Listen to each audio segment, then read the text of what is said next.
Hyderabad parliament నియోజకవర్గం నుంచి పాత నగరంలో ఏ పరిస్థితుల్లో కూడా పేదరికం ఉండటానికి వీలు లేదు.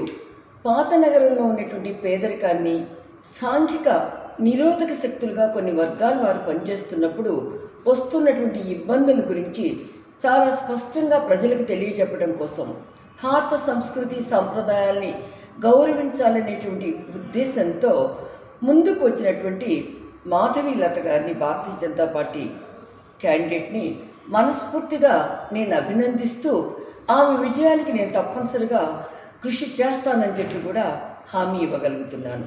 ఒకప్పుడు పాత పట్టణం యొక్క నియోజకవర్గం అయినటువంటి ఆసిఫ్ నగర్లో నేను తెలుగుదేశం బీజేపీ సపోర్ట్ చేసినటువంటి క్యాండిడేట్గా పనిచేయడం జరిగింది.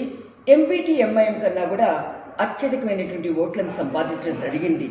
అక్కడ పేద ప్రజల జీవన స్థితిగతులు ఎంత అన్యాయంగా ఉన్నాయంటే, ఒక 60 గజాల స్థలంలో ఆ 60 గజాల్లోనే 10 కుటుంబాలు కూడా నివాసంగా ఉంటూ ఒక కుటుంబం అంచెల వారీగా మంచాల మీదనే కాపురం చేస్తున్నటువంటి దుర్భర దారిద్ర్యాన్ని చూశాను. పేపర్ అంటే ఇప్పుడు కూడా తెలియనటువంటి ప్రజలు చూశాను. అర్థాట్లతో ఉంటున్నటువంటి పిల్లల జీవితాలను చూశాను. అన్నం కోసం అలమటించిపోతున్నటువంటి వ్యక్తులని కర్ఫ్యూలు పెట్టించి ఆ రోజుల్లో బాగుపడ్డటువంటి ఎంఐఎం నేతలు ఒక పక్కన ఉంటే వాళ్ళు ఏసీల్లో ఉంటారు, వాళ్ళు సకల సౌకర్యాలు ఉంటారు. కర్ఫ్యూలు వచ్చినప్పుడంతా కూడా పేదవారు రిక్షాలు దొక్కేవారు, లేకపోతే పంచ కొట్లలో పనిచేస్తున్న వాళ్ళు వాళ్ళ జీవన ఎలాంటి కష్టాలు పడ్డారో చూసిన తర్వాత మా తెలుగుదేశం అలాంటి పరిస్థితులు లేకుండా ఒక రకమైనటువంటి మత సామరస్యాన్ని కాపాడటంలో సఫలీకృతమైంది. కానీ ఇప్పుడు మరలా ఏ ఎండక గొడుగు పడుతున్నటువంటి మజ్లిస్ పార్టీ, ఎప్పటికప్పుడు ఎవరు అధికారంలో ఉంటే వాళ్ళకి దాసోహమైనటువంటి పార్టీ తాను మోనోపలి అని చెప్పి ఓల్డ్ సిటీలో ఉంటున్నప్పుడు దాన్ని బద్దలు కొట్టాలన్న ఉద్దేశంతో ముందుకు వచ్చినటువంటి మా మహిళా నాయకురాలని మాధవీలతని అభినందిస్తూ ఆ అత్యధిక మెజారిటీతో గెలవాలని కోరుకుంటున్నా. ఎందువల్లంటే 83వ సంవత్సరం నుంచి కూడా నేను పాత బస్తీ విషయాల మీద నిరంతరం పోరాడుతూనే ఉన్నాను.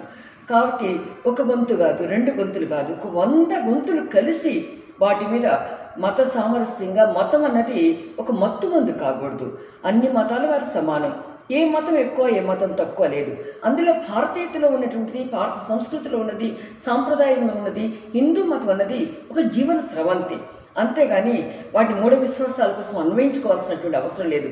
జీవన స్రవంతిలో జీవన విధానాన్ని మెరుగుపరచడానికి వచ్చినటువంటి ఈ యొక్క ధర్మాన్ని ముందుకు తీసుకువెళ్ళాలని, హిందూ ధర్మ ప్రతిష్టను ముందుకు పెట్టాలని చెప్పి హిందూ ధర్మాన్ని పునరుద్ధరిస్తూ పేదరికంలో బ్రతుకుతున్న అన్ని వర్గాల వారిని కూడా ముందుకు తీసుకువెళ్ళాలని చెప్పి దానికి ఎవరైతే కష్టపడతారో ముందుకు వస్తారో వాళ్ళందరికీ కూడా చేయూత అందరిది ఉంటుంది.